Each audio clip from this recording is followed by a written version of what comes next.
good.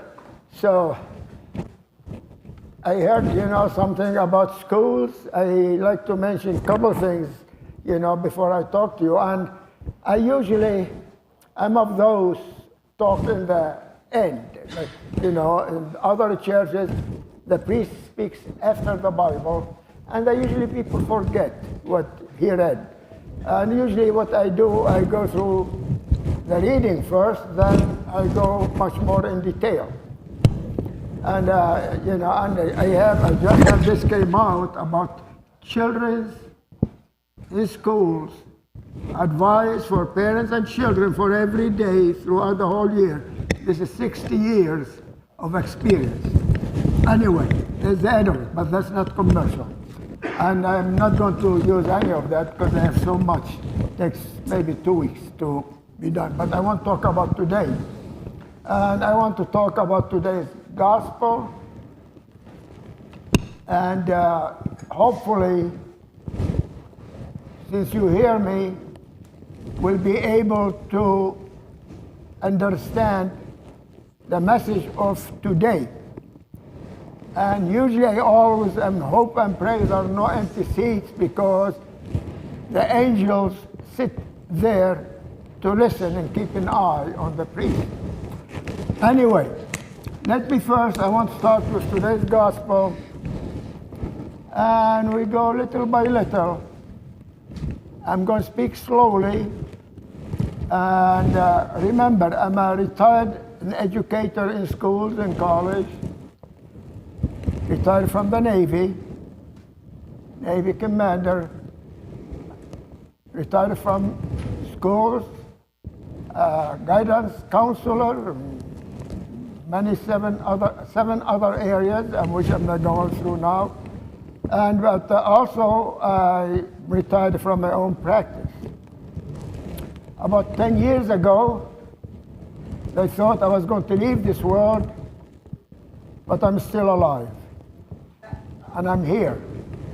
So I call myself Lazarus II. I'm very happy to be with you. I don't know how many remember me when I came more often, but if not even, I come periodically. I'm from Jacksonville, North Carolina. And I don't mind driving to see these wonderful faces.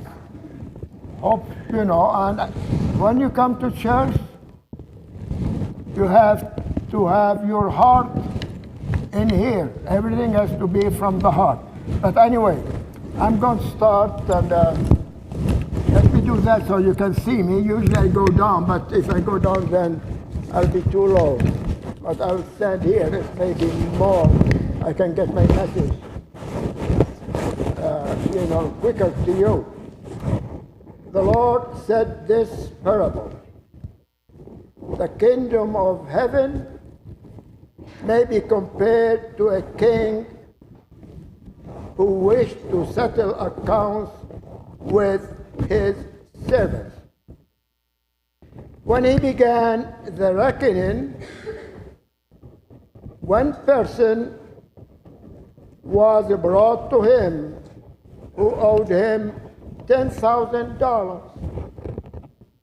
And as he could not pay, his Lord ordered him to be sold with his wife and children and all that he had, and payment to be made to the king, or I call it maybe the landlord, But I wonder, are they worth that money? I don't know. But he said, sell him.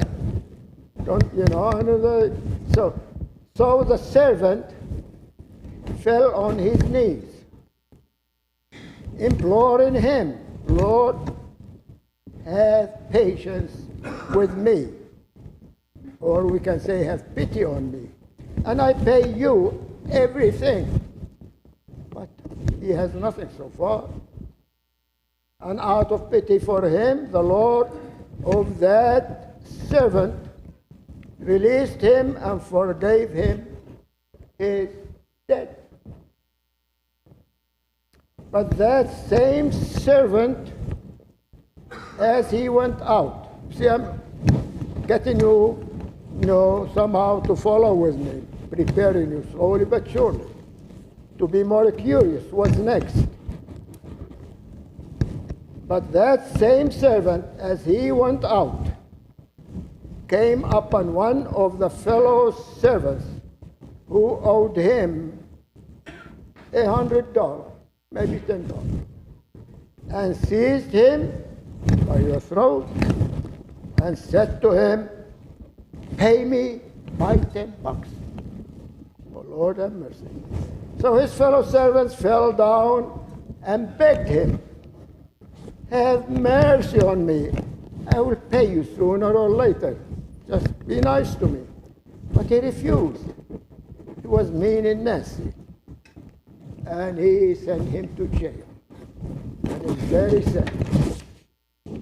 When the fellow servants saw what happened, they went to tell the king. They told him what happened. They went and reported to their Lord what happened. Then the Lord summoned him and said to him, "You wicked servant, I forgave you all your debt because you asked me, you begged me. And should not you have mercy on your fellow servant?" And in anger asked his soldiers to have him arrested, send him to jail, even to be beaten. My good friend, this parable is from Matthew, chapter 18, verse 23 through 35. So if you, some churches have the Bible, and they open the book, and they follow with the priest. But we don't do that. And some maybe, some churches have practically broadcast their services and they can follow from home. But anyway, when the king, we have to realize the whole theme here, it is about what? Forgiveness. Forgiveness. The king forgave that servant who owed him lots of money. But the other gentleman did not forgive his friend at one time the $10 or $100. But God forgave all of us. And there is many stories about forgiveness. Whether 10,000 or 10 pennies does not matter. It is forgiveness. How many of us, when we come for communion, you think maybe you hurt somebody, you quarrel with somebody have something against you? How many would call, or how many would go to that person and say, "Forgive me"? I'm not going to say raise your hand. I wouldn't do that. But it is many of us. How many we don't talk to no more because we're angry with them. But we still come for communion. And the communion, it is to cleanse our souls and bodies from our sins, that God in heaven, not only He forgave us here, He forgave all humanity from on the cross. How many of you are willing to go on the cross so you can forgive somebody? How many angry with someone say, "Forgive me"? Not many, But we have to learn to forgive like Jesus forgave the thief from on the cross. And he said, "This day you will be with me in paradise." Then we know that St. Peter, that's impulsive apostle, always curious. He said, Jesus, Moses says to forgive. If someone did something to you, forgive him 7 times. He said, Peter, it's not 7 times. It is 70 times 7. Multiply them. This how many times we need to forgive one another. In a way, maybe indefinite. But today's Sunday should be the Sunday of forgiveness. Of course, there is another Sunday of forgiveness during Lent. Anyway, but forgiveness is crucial as in Christian Orthodox, or even as in Christians. Forgiveness, it is so important. Brother and brother, brother and sister, husband and wife, it is important to forgive our young men and women, and I wrote a great deal. You see this? The message for young men and women and parents, for every day, for life. Remember, I work in schools, and the proverb says, what I learned in kindergarten. And these the thoughts of little children from around kindergarten. I can look at them and I learn from them. I can learn at someone just by looking. I learn someone. Remember, how I'm going to say it nicely? I'm not psychic, no, but I'm perceptive. I can look at someone and I can read their face. I wouldn't say I read your heart. I don't want to do that. You'll be unhappy with that. But we have to learn to be cheerful, happy, and kind. And I do put a great deal of this on Facebook, almost every day. God gave me the gift. While I'm talking to you, maybe I'm writing some other article about something else. So I'm perceptive, and thank God for that gift.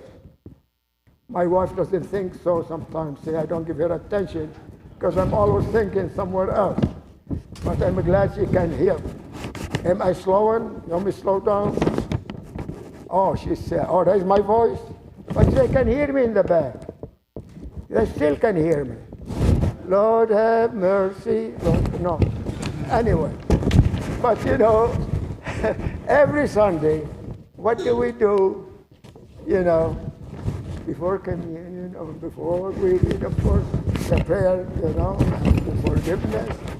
Before we used to go for confession, go on your knees. Now we have collective prayer. We used to be fasting before you have communion from the day before, from 12 midnight till you get communion next day. And I bet you not many do that these days. You maybe eat a breakfast, enjoy your coffee, then you come for communion. But if we have to follow the rules of the church, they're strict, very difficult. But forgiveness is important. And you can hear that where? With the Lord's Prayer. If you know the Lord's Prayer, give us, you'll learn that. Forgive us our trespasses, or forgive those who trespass against us. So remember, you may think is a difficult burden, but it's not. When we forgive somebody, then a burden, they have go away from you. Then you feel good, you feel relaxed, you feel the pressure has gone away. It is very important, my friend. We have to learn to forgive. If we don't forgive, like he told Peter, like he told the thief, like Jesus told us in the prayer, the Lord's Prayer, forgiveness. You should have a big sign. Hang it around somewhere in your house. I forgive you today, and I forgive you every day, and I'll forgive you forever till we go to heaven. And that is a very important question. we really go to heaven? But you are in heaven. God gave us the opportunity. And that's why you are in church here. It is good to remember. One more thing I like to add here is from today's epistle. I'm not going to read it, but if you read that, the rights of the apostle, that it's set for every priest in every church, what a priest should be entitled to, like the apostles were entitled. And St. Paul, he spelled it very clearly, very simply, and it is so important. And let me just, a couple paragraphs, make a comment, and I would let maybe those who feel, when it don't be done. I'm going to be done very quickly, but I had the opportunity to be with you. Last time I spoke in this church was on Palm Sunday. It was a beautiful message. It was on Palm Sunday. And I'm very grateful, Father asked me, and I have to thank here the two fathers who I served with. I think both have the same name, Father Gregory and Gregory. Yeah. Yeah. You know what I told them when I stood there and they stood around me? They're so tall and I look like a shrimp between them. I said, Lord, is that fair? He said, but I measure you with your brain. I don't measure you with how tall you are. And I said, Lord, thank you. I'm glad you gave me the brain. But anyway, Paul says, we should be entitled like everybody else, to be able, we serve you. We're not begging you. St. Paul used to make thanks, and Peter used to fish, became fishermen of men, But the apostles, even, one thing here, I said, do we not have the right to be accompanied by a wife as the other apostles and the brothers of the Lord and Cephas? Or is it only Barnabas and I who have no right to refrain from working for a living? Who serves as a soldier, listen to this, at his own expense? Imagine we have soldiers who they have to pay for their own to defend themselves. Who plants a vineyard without eating any of the fruits? Who tends a flock without getting some of the milk? Do I say this on a human authority? Does not the law says the same? Remember, my good friends, and Moses also said, if you have an ox, you shall not muzzle the ox when it's treading the grain. I'm going to tell my reverend father, all the priests, you're supposed to work for free. And the Lord will provide. Don't get it. So everyone got to work. Paul used to make tents. Paul used to make tents. And he said, I work for a living, but I want the message of Christ. I'm here to preach the message of Christ, the gospel. And we, as a clergy, I'm retired, thank God, we serve one another. I won't say we just serve you one way, no. We serve one another both ways, And we should be, as brothers and sisters, always have the best interest of heart for one another. I heard you're going to be having bigger church. It's good. And I hope you fill the new church and maybe even this one. So it is very important. I always say the Orthodox Church, we have the best of music, the best of message, and nothing changed since 33 AD after Christ. We have the best of everything. We need to improve on the treasure we always had from Byzantium. We have the best in music. And beautiful. It's like you're in heaven, But the new churches, you can look and you see yourself in heaven. But for now, I'm going to stop. And you're happy to see me stop. And I'm sure we'll see you again. I pray the Lord will bless every one of you. give you good health, every one of you. Even though I don't know many of you, regardless, I forgive you with a nice smile. And anyone want to call me, say, forgive me. You're forgiven. I'm happy to see you. Reverend Fathers, I'm done. You can take over. Thank you.